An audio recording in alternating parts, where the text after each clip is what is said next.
So unlike standard Jewish events, we'll start on time, and you'll feel as uncomfortable as some of us sometimes feel in shul. We did actually try to arrange to get a video screen in an adjacent room because we anticipated this as a possibility, but apparently Stanford is too far from Silicon Valley to arrange for such things. I apologize. I'm Stephen Zipperstein, the Koshland Professor in Jewish Culture and History and Director of the Talbot Center for Jewish Studies. Where is Amos Oz?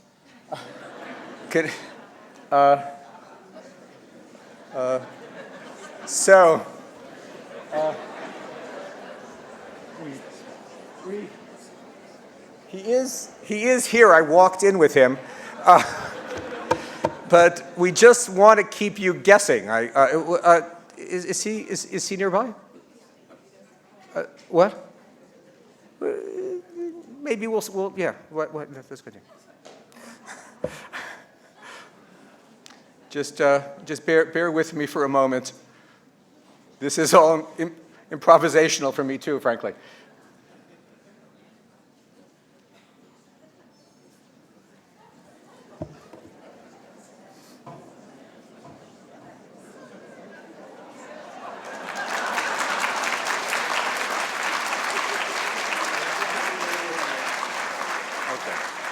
All right, we didn't want this to be too smooth. Okay, Amos Oz has been a formidable presence on the literary and essayistic stage for quite nearly 4 decades now, and I experienced firsthand something of his forcefulness when very young and as an undergraduate in my early 20s. I was asked to introduce him. This was in Los Angeles in the early 70s, and as I recall, it was in a room large and packed and somewhat like this one. He had just published his novel, Michael Sheli, My Michael, a gorgeous, brooding book whose narrator is a troubled young woman, lovely, uneasily married, uneasy about quite nearly everything. The husband, as I saw him, was opaque and numb, and while reading the book, which I read and reread, I came to be convinced that had she been with me, not him, I remind you, I was then in my early 20s, things would have turned out far better for her. Actually, I quite loathed the husband. Years later, I believe, Oz expressed his great admiration for him and indicated that he was modeled in part after Yitzhak Rabin. I was convinced at the time that Oz agreed with me on this score, and in my introduction, I explained patiently to the audience how it was that I saw the book. I finished my remarks, I sat down, Oz stood up. I remember him as very tall and very fierce, and he then declared that my interpretation of the book was completely, utterly wrong. Rarely would I encounter a Sabra in the next decade or two without thinking of that moment, that poignant moment in diaspora-Israel relations. Amos Oz has been brought to Stanford not only to appear in large public forums like tonight's, but also to meet over the next few weeks with our students, undergraduate and graduate, to sit in on Hebrew and literature, classes, to give readings, to speak with faculty.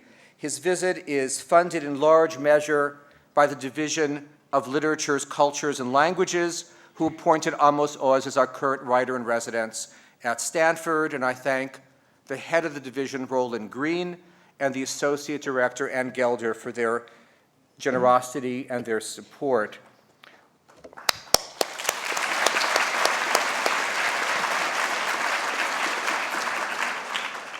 Oz's visit is also now a part of a now very large initiative, an ambitious and intellectually meaty initiative on contemporary Israeli culture that has been put together with immense insight and energy by our Lokey senior lecturer in Hebrew, Dr. Vera ShemTov, an expert in Hebrew literature and the head of the splendid Hebrew language program at Stanford. For some years now, Stanford has been a leading academic presence nationally in the training of Jewish historians and students of religion. Now, increasingly, it has assumed prominence in the study of Hebrew literature and culture as well. None of this would have been conceivable without the support of people, many of whom are in this room, and it'll be my pleasure to acknowledge them, at least some of them, and their generosity in a moment. But first, this. It's my happy task now to announce that as of the beginning of the next academic year, in an appointment just made by our deans, the leadership of the Talbot Center for Jewish Studies that I've directed by and large since coming to Stanford in 1991 will be passed to the very talented hands of Vera ShemTov and the outstanding rabbinic scholar Charlotte von Robert, arguably one of the finest rabbinic scholars of her generation. One moment for clapping. This is a transition I immensely welcome. Such transitions are a crucial part of academic life, and they ensure vitality, growth, and change. I'll be away starting next fall for some 2 years, mostly at Harvard, and I then plan to return here to work with Vera and Charlotte under their leadership. May I ask Vera ShemTov and Charlotte von Robert to stand up, and feel free to acknowledge your pleasure at these appointments.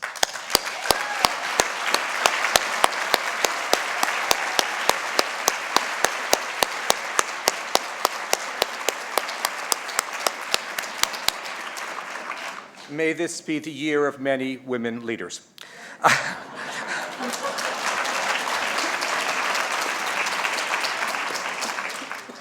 I now thank Phyllis Cook, Executive Director of the Jewish Community Endowment Fund of the Jewish Community Federation of San Francisco, the Peninsula, Marin, and Sonoma counties, for her continued support for this, our flagship endowed lecture. I thank Susan Wolf and all the good people at the Koret Foundation for their immense support for our Israel and Hebrew culture initiatives. I thank many other donors, generous souls like Eli Reinhardt, whose new fund for faculty excellence in Jewish studies will allow us to continue to flourish and breathe. I greet the Israeli Consul General, David Akov, and his wife Tamar, and I thank Tad Toby. I thank him for our libraries. I thank him for our graduate fellowships. I thank him for programmatic support. I thank him for more than I could possibly remember as my memory begins to fade in midlife. And now I call on Vera ShemTov, who will introduce Amos Oz.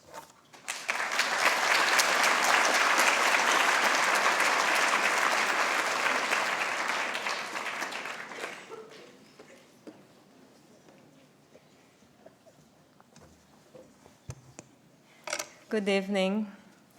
I am delighted to introduce our speaker tonight, the acclaimed Israeli author Amos Oz. Oz was born in Jerusalem and moved to the kibbutz when he was 14. He then served in the Israeli army, was educated at the Hebrew University, and worked as a school teacher and laborer in the kibbutz. He currently lives in Arad and holds the prestigious Agnon Chair at Israel's Ben-Gurion University of the Negev, where he is a professor of Hebrew literature. Oz is the author of many novels, including My Michael, A Perfect Peace, Elsewhere Perhaps, Black Box, Touch the Water, Touch the Wind, Don't Call It Night, To Know a Woman, The Same Sea, and other works, And he has published over 400 articles and essays in Israeli and international magazines and newspapers. Some of them have been collected in 2 books. His work has been translated to over 30 languages. Amos Oz has been actively involved with various groups within the Israeli peace movement. He is prominent in the movement Peace Now, and he is a vocal advocate of the 2-state solution. Oz's contribution to world literature and thought have won him numerous praises and prizes. He is considered among the most critically acclaimed and widely popular Israeli fiction writers to emerge in the late 20th century.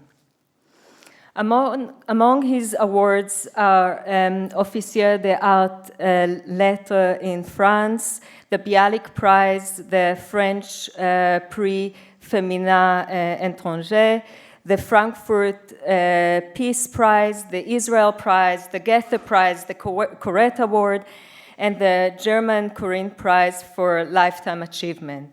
He is undoubtedly Israel's most celebrated author. With the publication of his memoir, A Tale of Love and Darkness, Oz fulfilled a childhood dream and turned metaphorically into a book. I hoped I would grow up to be a book, he writes. Not a writer, but a book.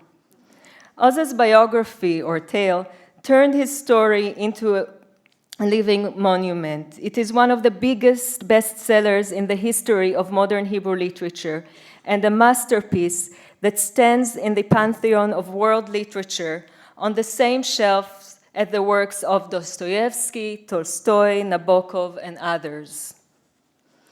From the many reviews and articles written about the book, one sentence stuck in my mind. It conveys in simple, direct words the gift that Oz has given us with the publication of his work. It is Avirama Golan's title, His Story is Our Story.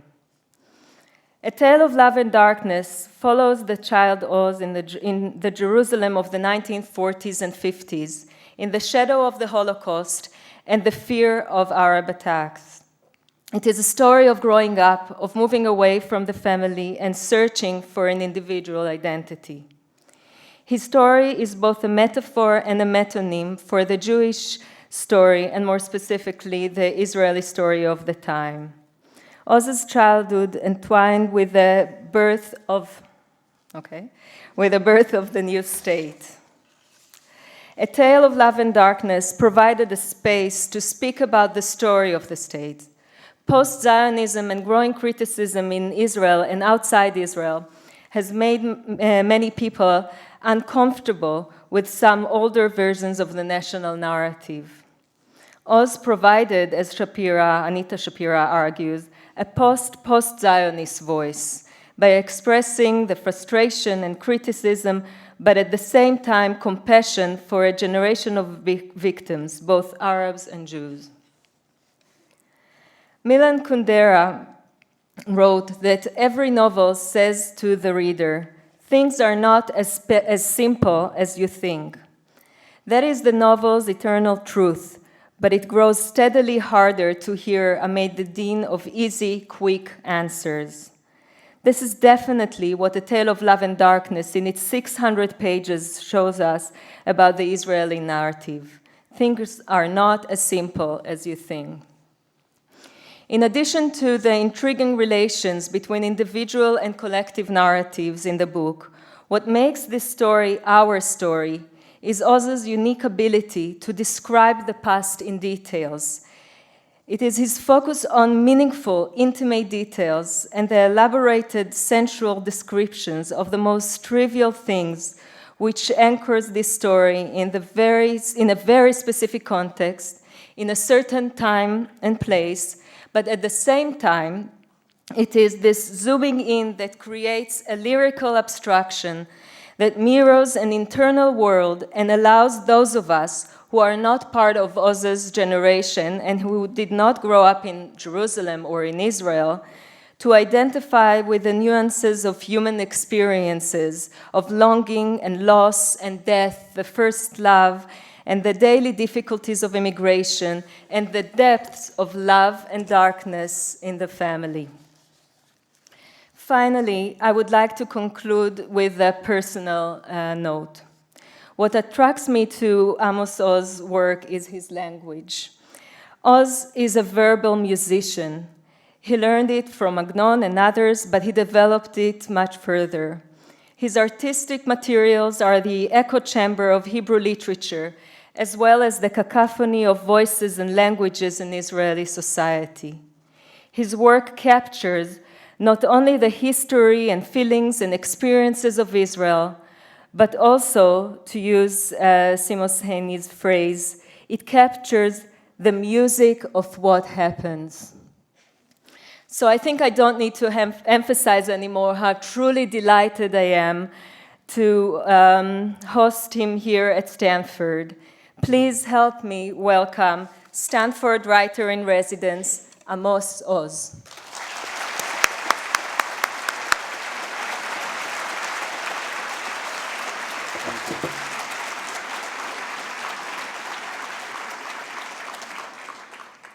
Thank you, Vera, Dr. ShemTov, for this splendid introduction. In fact, I'd be happy to sit there for the rest of tonight, listen to you introducing me, and I'd be perfectly satisfied. Ladies and gentlemen, friends, good evening, shalom, erev tov to all of you. I want to begin with a segment, an excerpt from A Tale of Love and Darkness, in which I will take you back to the Jerusalem of the 1940s. Jerusalem still under British rule, Jerusalem where every Jew is a refugee or a survivor from somewhere, Jerusalem where everyone lost someone in the Holocaust, Jerusalem where everyone is fearful of the future and insecure of the impending struggle for independence, Jerusalem where everyone has ideology, everyone has ideas, everyone is a walking exclamation mark. The translation is by Nicolas Delange. We had an iron rule that one should never buy anything imported, anything foreign, if it was possible to buy a locally made equivalent. Still, when we went to Mr. Oster's grocery shop on the corner of Obadiah and Amos streets, we had to choose between kibbutz cheese, made by the Jewish cooperative Tenuva, and Arab cheese. Did Arab cheese from the nearby village, Lifta, count as homemade or imported produce? Tricky. True, the Arab cheese was just a little cheaper. But if you bought Arab cheese, weren't you being a traitor to Zionism? Somewhere in some kibbutz or moshav in the Jezreel Valley or in the hills of Galilee, an overworked pioneer girl was sitting, with tears in her eyes perhaps, packing this Hebrew cheese for us. How could we turn our backs on her and buy alien cheese? Did we have the heart? On the other hand, if we boycotted the produce of our Arab neighbors, we would be deepening and perpetuating the hatred between our two peoples, and we would be partly responsible for any blood that was shed, heaven forbid. Surely the humble Arab felah, a simple, honest tiller of the soil, whose soul was still undefiled by the miasma of town life, was nothing more or less than the dusky brother of the simple, noble-hearted mujik in the stories of Tolstoy. Could we be so heartless as to turn our backs on his rustic cheese? Could we be so cruel as to punish him? What for? Because the deceitful British and the corrupt Effendis had set him against us? No. This time we would definitely buy the cheese from the Arab village, which incidentally really did taste better than the Tenuva cheese and cost a little less in the bargain. But still, on the third hand, what if the Arab cheese wasn't clean? Who knew what the dairies were like there? What if it turned out too late that their cheese was full of germs? Germs were one of our worst nightmares. They were like anti-Semitism. You never actually managed to set eyes on an anti-Semite or a germ, but you knew very well that they were lying in wait for you on every side, out of sight. Actually, it was not quite true that none of us had ever set eyes on a germ. I had. I used to stare for a long time, very intently, at a piece of old cheese until I suddenly began to see thousands of tiny squirming things. Like Graffiti in Jerusalem, which was much stronger then than now, the germs too were much bigger and stronger. I saw them. A little argument used to break out among the customers in Mr. Oster's grocery shop. To buy or not to buy Arab cheese. On the one hand, charity begins at home, so it was our duty to buy Tenuva cheese only. On the other hand, one loaf shall there be for you and for the strangers in your midst. So we should sometimes buy the cheese of our Arab neighbors, for you were strangers in the land of Egypt. And anyway, imagine the contempt with which Tolstoy would regard anyone who would buy one kind of cheese and not another simply because of a difference of religion, nationality, or race. What of universal values, humanism, the brotherhood of men? And yet, how pathetic, how weak, how petty-minded to buy Arab cheese simply because it cost a couple of meals less instead of cheese made by the pioneers who worked their backs off for our benefit. Shame. Shame and disgrace. Either way, shame and disgrace. The whole of life was full of such shame and disgrace. Thank you.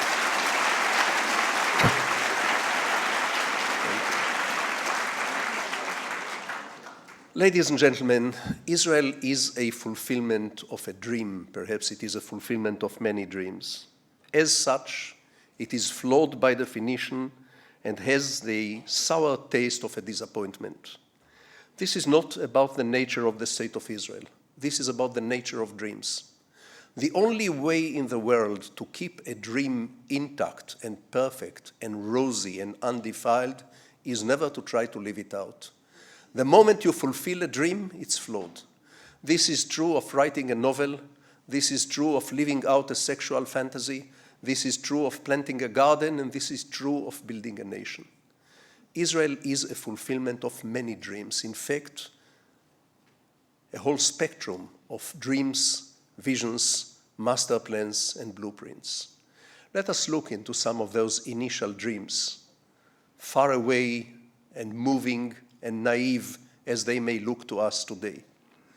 There was first and foremost a biblical dream to revive the days of old, to build on the ancient Israelite land, the third kingdom of Israel, a replica of the kingdoms of David and Solomon.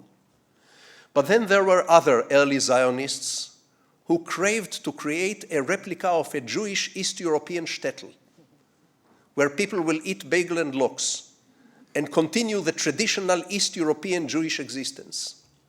And then there were Marxist Zionists who dreamt to create a Marxist paradise on the ancient soil of the Hebrews.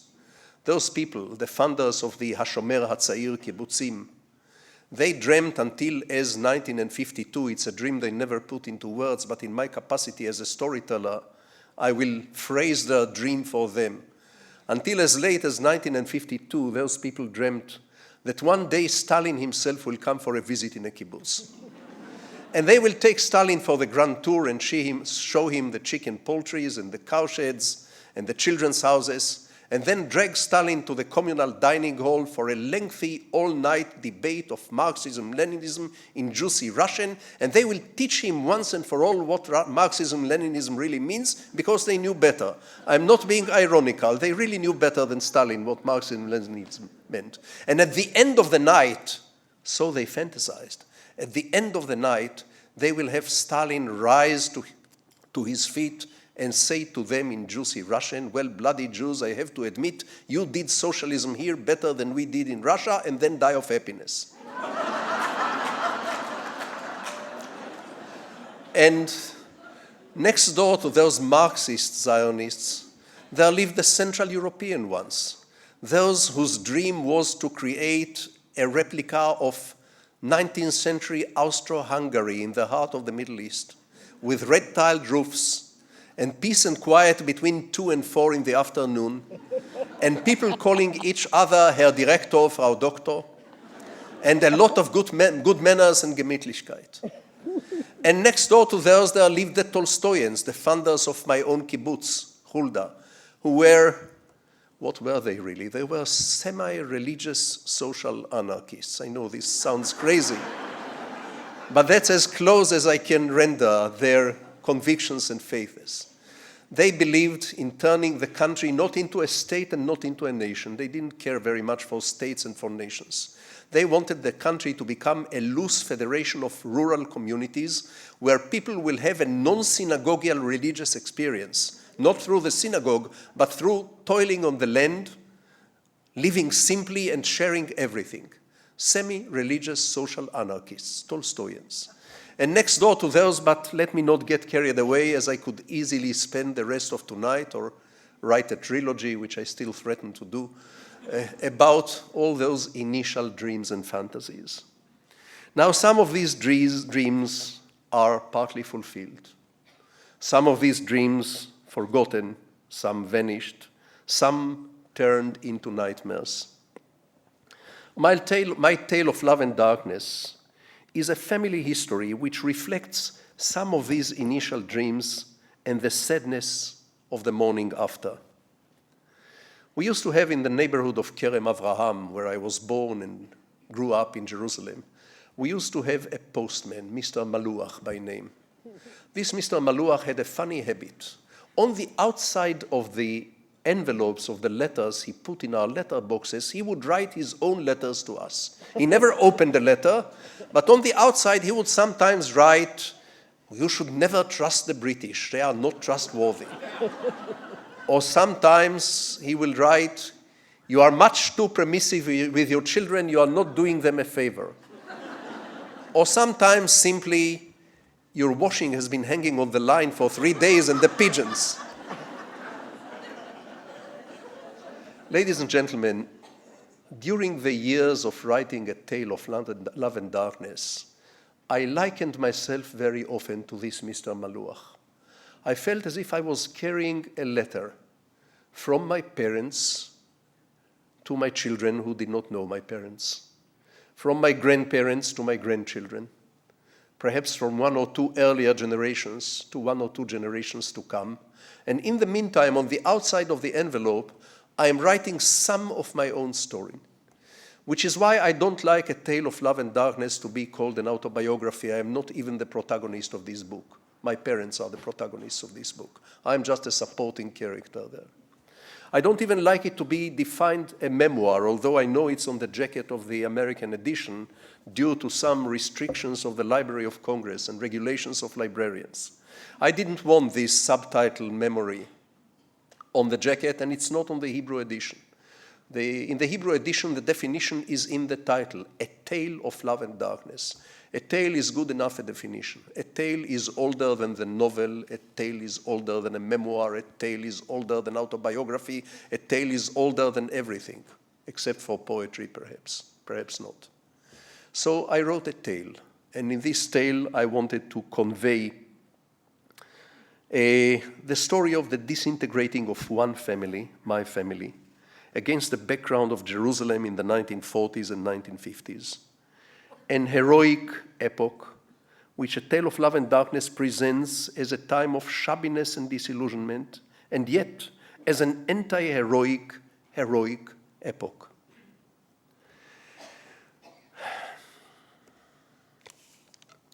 I was very hopeful to erase the line between comedy and tragedy. I wanted to write this book in such a way that there will be no distinction between the comic and the tragical.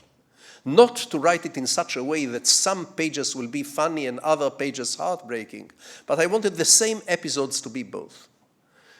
When I was younger, I used to think that comedy and tragedy are 2 planets. Now I know that comedy and tragedy are no more than 2 different windows through which we actually observe the same landscape, the same backyards of our own lives. So erase the line between comedy and tragedy. I also wanted to erase the line between confession and fiction, between fact and fiction, because I no longer believe in this line, and I'll give you a couple of examples in the course of the evening. Or I'll give you one example right now. When I had to write, and I wrote in this book, about what was going on in bed between my grandfather and my grandmother long before I was born, of course I could not ask them about their love life. I'd get slapped on the face. Video cameras had not existed in those days. And yet I had a very reliable source. When I came to write about the sexual life of my grandparents, I addressed my own genes and I said, "Dear my own genes, please tell me very accurately what went on between grandma and grandma in bed." And my own genes, being their genes, they gave me a very detailed report, much more detailed than I actually employed in the book. So the line between fiction and confession, the line between comedy and tragedy. A Tale of Love and Darkness is, in its heart of hearts, the story of two good people, my parents, tender people, considerate people, well-meaning, whose marriage ended in a total calamity. They were nothing like characters out of Strindberg or out of Who is Afraid of Virginia Woolf. They were not even like the Bovarys or the Karenins. They were two sweet people whose marriage ended in a disaster. And the mystery haunted me for decades. How could that be? How could two well-meaning people, two good people and generous people inflict such suffering on one another?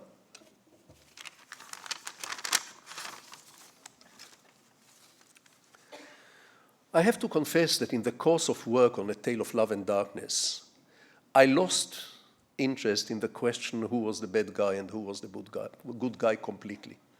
If any one of you plans to read the 600 pages of A Tale of Love and Darkness, hoping to find on the last page who was the murderer, don't read my book. Who was the good guy and who was the bad guy, don't read my book.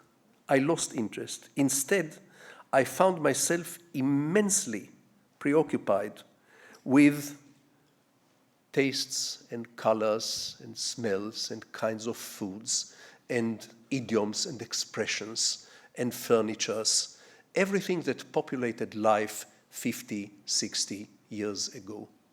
All the material of life, all the bygone times, this captured me completely and I became absolutely fascinated by them.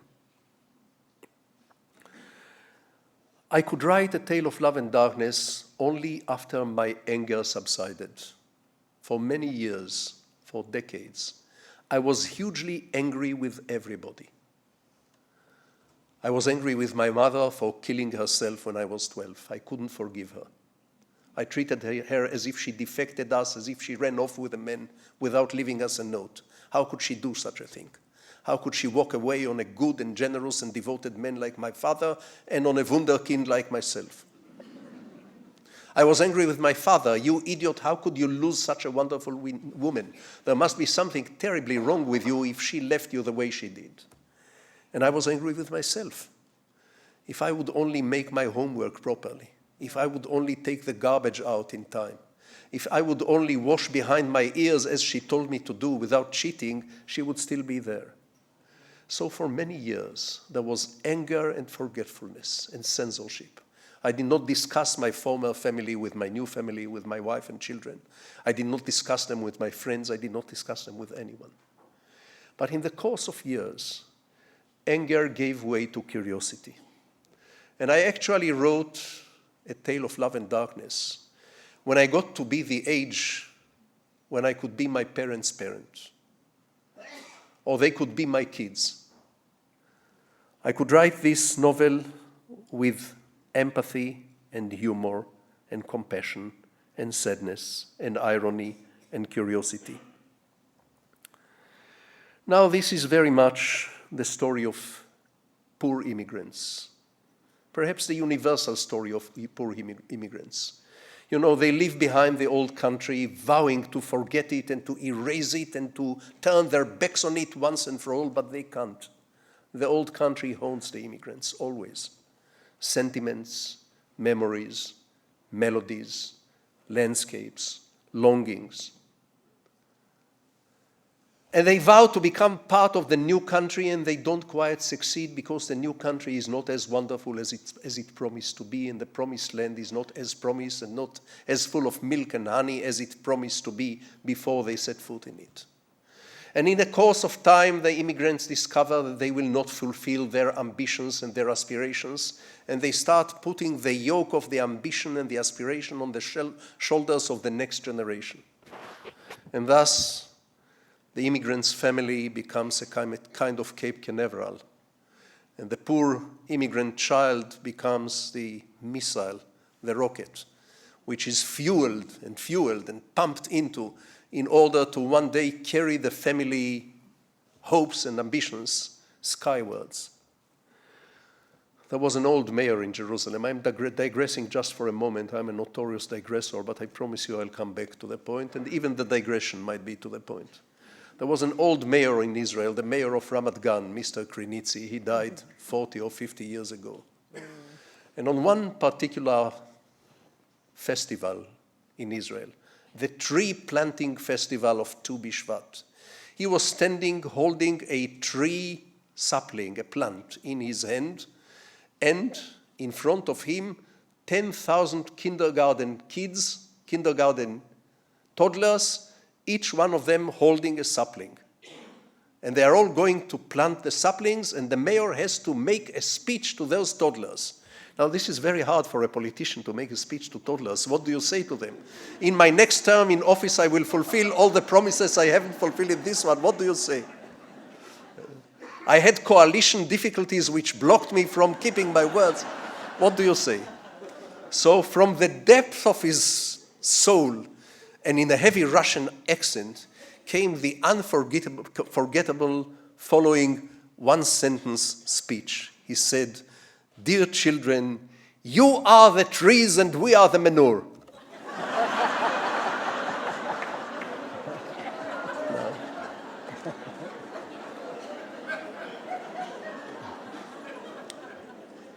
In the context, this is not a statement about politicians. This is a statement about immigrants, about the experience of the immigrant family.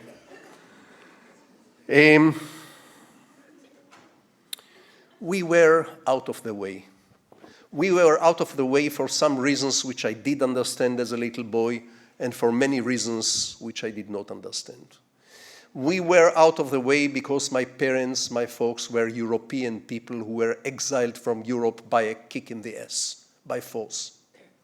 Fortunately for them, if they were not expelled from Europe in the 1930s, they will be murdered in the 1940s. So the scene of their emotions, their culture, their life was Europe and not Jerusalem. But then Jerusalem itself was out of the way. The great Zionist drama, the metamorphosis of the Jewish human species, the creation of the new race of sun-tamed pioneers, muscular, strong, resolute. This occurred in other places, not in Jerusalem. This was in Galilee, this was in the valleys, where this pioneer girl wrapped the cheese for us, not where we lived and bought the cheese. So it was in Tel Aviv, the cultural capital city of New Israel, where the politics occurred, where the theater occurred, where the culture occurred. Jerusalem was out of the way. And even inside Jerusalem, in this out-of-the-way Jerusalem, the neighborhood of Kerem Avraham was out of the way because the professors of the university, of which my father aspired for life to become one and never made it, they lived in the neighborhood of Rehavia, or in the neighborhood of Talpiot, or in the neighborhood of Kiryat Shmuel.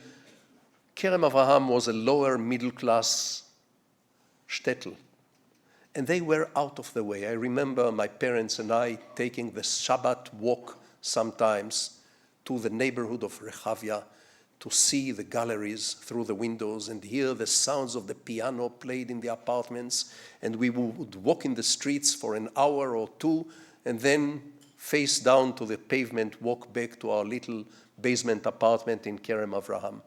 perhaps like these Jews from a small shtetl in Poland would travel just for the day to Warsaw to see what the big city is like and then go back to their shtetl. Now, all of this was accompanied by a very certain sense of estrangeness, which my parents felt about Jerusalem, about Palestine, about the Middle East, strangers which they would not confess to me and perhaps would not even confess to themselves. Let me share with you one episode from A Tale of Love and Darkness. I will not read it, I will render it, but you will find it in the book. I want you to imagine a hot day in the summer in August of 1933. And my grandmother Shlomit, a very Russian European lady in a silk dress and very fashionable hat, fedora hat with a feather in the hat, standing in the middle of a marketplace in Jerusalem, hot, sweaty, noisy, and she is shocked. She is shocked by the bizarre climate. She is shocked by the abundant light.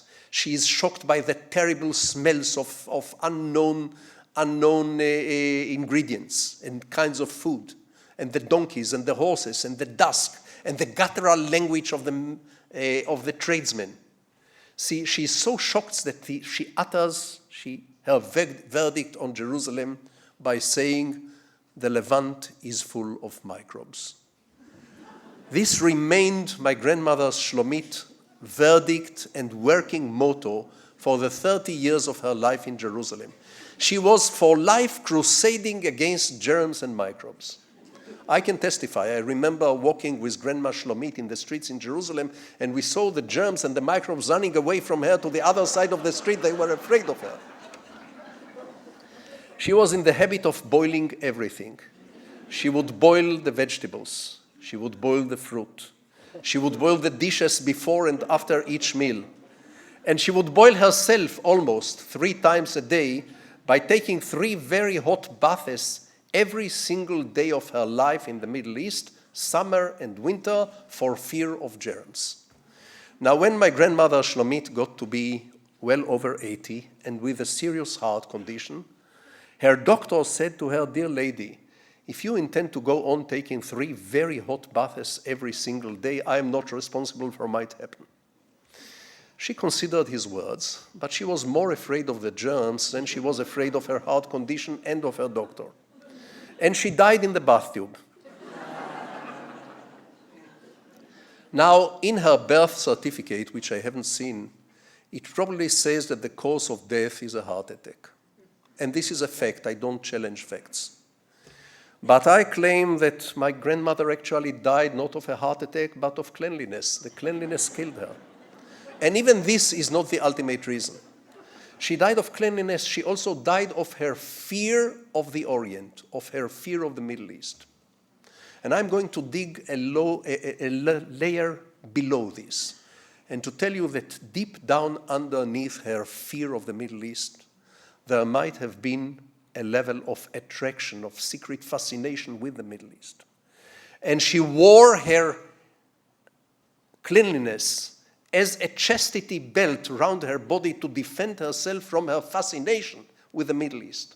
So what finally killed her was not the heart attack, not the cleanliness, not the fear of the Middle East, but the fascination with the Middle East, which made her fight the germs and the microbes, which made her take through hot baths every day, which made her die of a heart attack in the bathtub.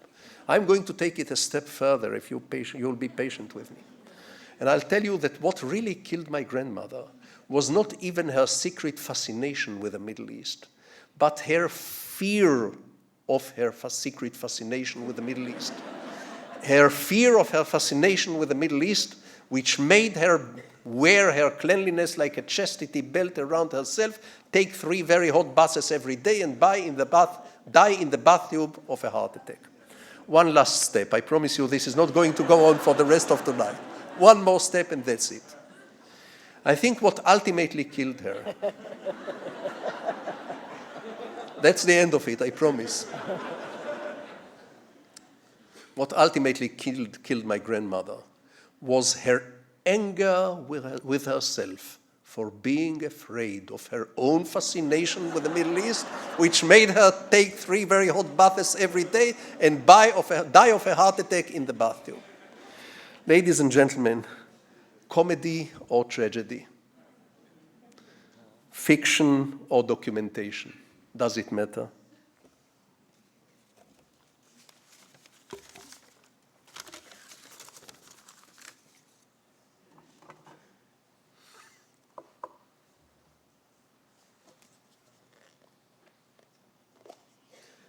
Excuse me a moment, I have a bit of a bad throat.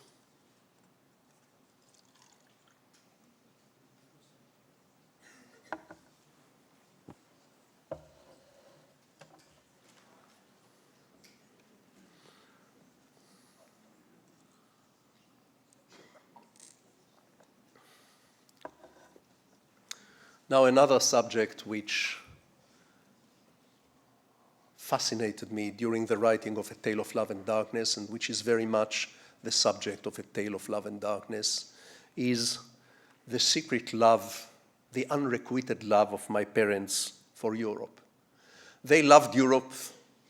Europe never loved them back. They were secular Jews, enlightened Jews. 60 or 70 years, those Jews, my parents and Jews like them, were the only Europeans in Europe. No one else in the whole of Europe was a European. Everyone was a pan-Slavonic or a pan-Germanic or simply a Bulgarian patriot. The only Europeans in Europe 60 or 70 years ago were Jews like my family. And for this they were hated. They were not forgiven. Now, this is very strange in the context of today's Europe, where everyone is a European and those who are not yet Europeans are standing in line to become Europe. Very soon, Turkey, I hope, will become part of Europe. And after that, who knows, maybe Iraq and Afghanistan will become parts of Europe.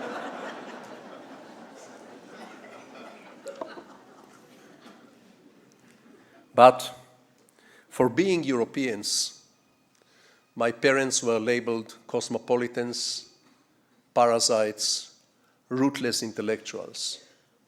Many of you will notice that this terminology is the meeting point of the Nazi vocabulary, the Nazi pejoratives, and the Soviet pejoratives, the Bolshevik pejoratives.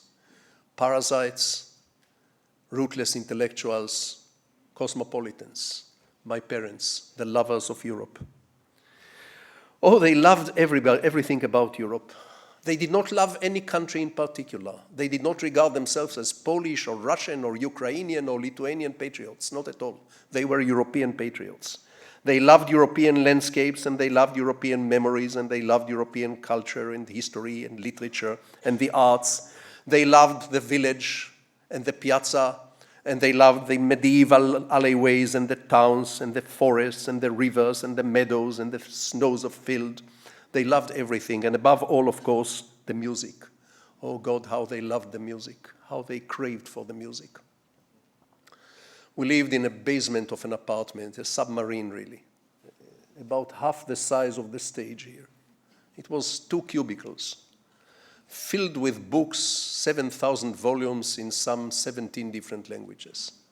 My father was a great polyglot.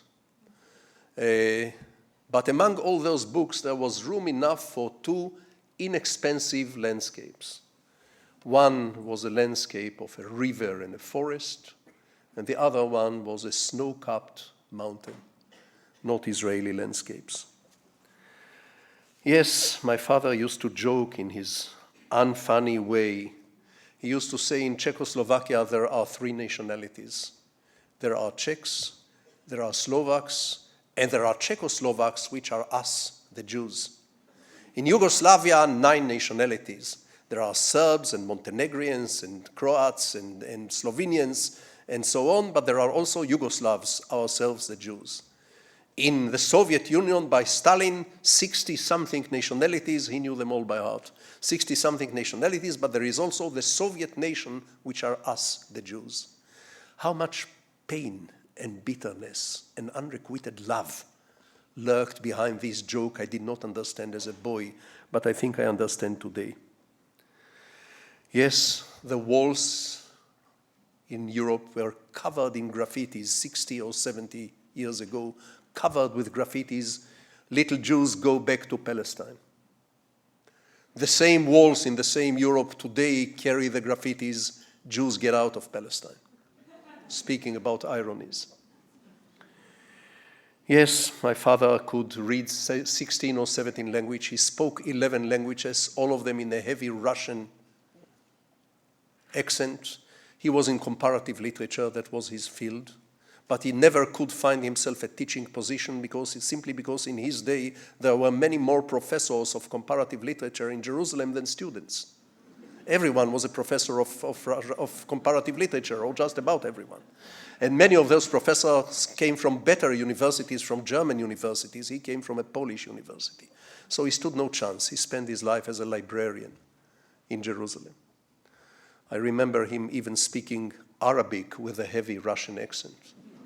We once went into a restaurant near Jerusalem, and my father greeted the proprietors in a broad gesture in Arabic, and after a moment's silence, they answered him back in English, not because they didn't understand his Arabic, but because they didn't realize it was Arabic.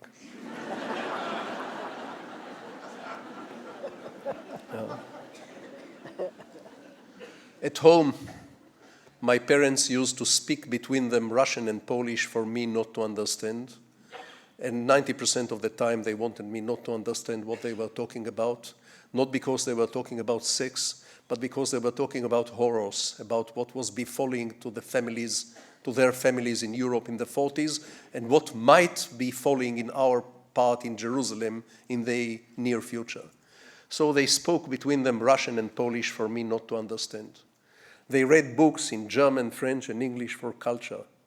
They dreamt their dreams, I believe, in Yiddish.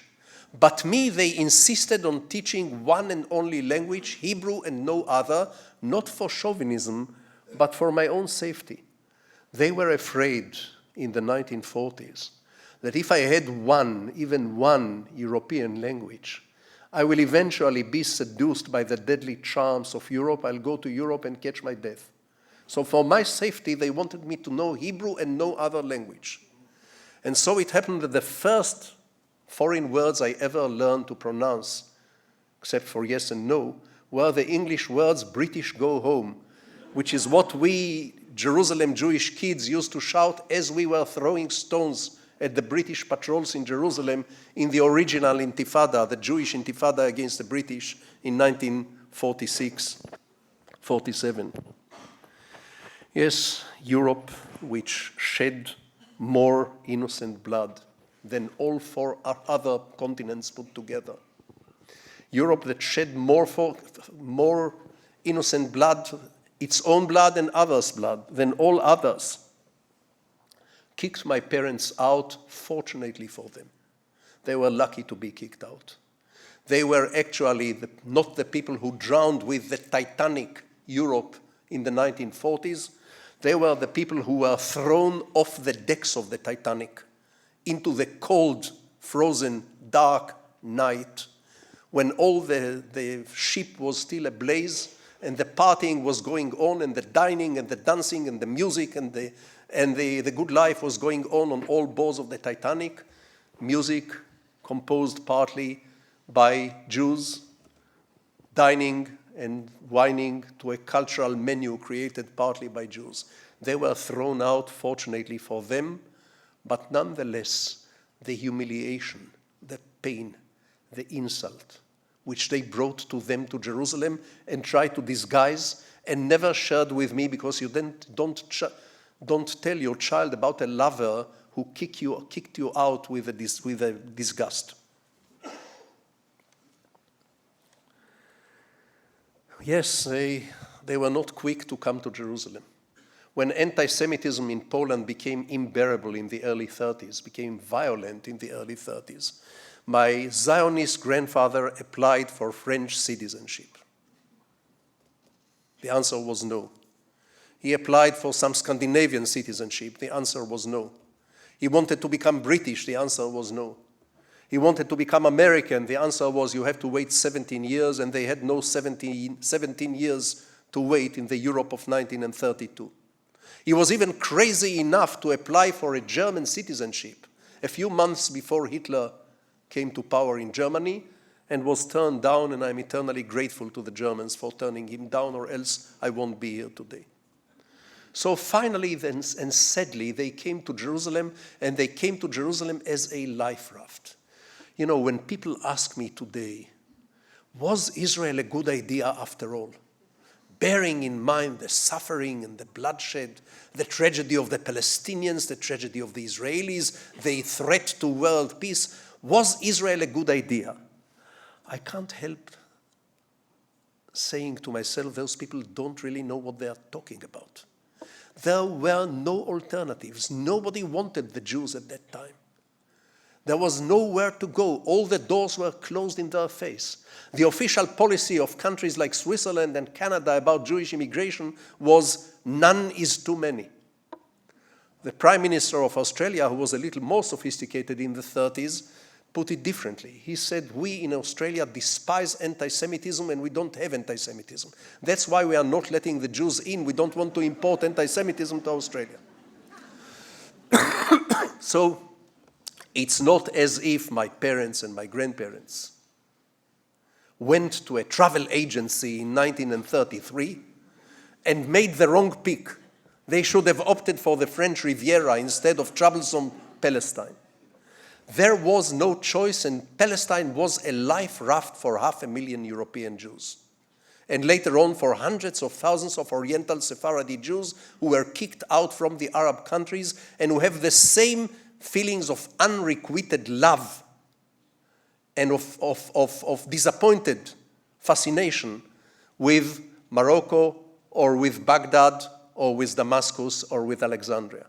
And if you read Hebrew literature, you will find the love affair, the unrequited love affair of European Jews to Europe, echoed by the unrequited love affair of Iraqi Jews to Iraq and Egyptian Jews to Egypt and Moroccan Jews to Morocco. Yes, Israel is a refugee camp. Palestine is a refugee camp. The clash between Israel and Palestine is a clash between two bunches of half-hysterical refugees. It's a colossal tragedy. People tend to think that victims, refugees, survivors, especially as both of them are victims of the same past oppressor, Europe, one would have thought that they will automatically become brothers and march together to the barricades, chanting the same songs by Bertolt Brecht. After all, they suffered the oppression and the persecution, the Arabs through colonialism and imperialism and exploitation, the Jews through persecution, discrimination, and ultimately unprecedented mass murder. But of course, in real life, some of the worst conflicts are precisely the conflicts between two victims of the same past oppressor. Two children of the same cruel parent don't see in each other a fellow victim, but they see in each other the image of the cruel parent.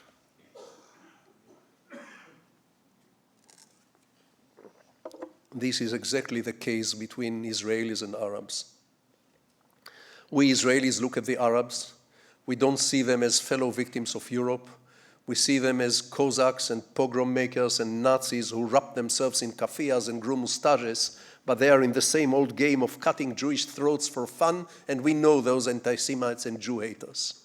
They, the Arabs, are looking at us. They don't see us as what we Israelis really are, a bunch of half-hysterical refugees and survivors, including hundreds of thousands of refugees and survivors from Arab countries.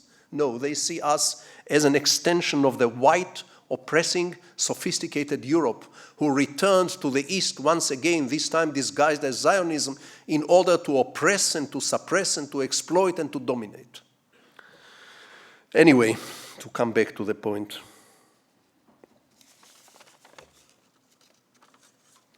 My parents, when I was a kid, used to say to me, one day, son, not in our lifetime, we will not live to see it, but one day in your lifetime, this Jerusalem of ours will evolve to be a real city. I had no idea what they were saying when they were saying a real city. To me, Jerusalem was the only real city in the world. Even Tel Aviv was a bit of a fairy tale for me. But today I understand that my parents and my grandparents, when they use the words a real city, They meant a city with a river in the middle and bridges across the river. Well, maybe if the citizens of Jerusalem would have left Mayor Teddy Kollek in office for 10 more years, there would be a river and there would be bridges, because he came from the same dream, from the same longing, from the same unrequited love. Ladies and gentlemen, Israel of today consists of those dreamers and survivors. It is an assembly of unrequited loves, and therefore an assembly of the very different, as I said, blueprints and manifestos. Yet, it's a country full of zeal. It's a country full of vivaciousness. Every line by a bus stop in Israel is likely to catch a spark and turn into a fiery street seminary with total strangers arguing on politics, on morality, on the real purpose of God, on political and metaphysical good and evil, with the participants of such a street seminary, total strangers, while differing on political and metaphysical good and evil, are nevertheless elbowing their way to the top of the line. This is Israel for you. I think you gather by now that I love that country even at times when I don't like it. In fact, I love it even at times when I cannot stand it. I think it's a fascinating conglomerate of arguments. If you promise to take the following with a grain of salt, I'm going to tell you that Israel is not a nation, Israel is not a country, it's a fiery assembly of arguments, fiery collection of arguments. 7 million citizens, 7 million prime ministers, 7 million prophets and messiahs, each and every one with his or her personal formula for instant redemption. Everybody screams at the tops of their voices all the time. No one ever listens except for me. I listen sometimes. That's how I make a living.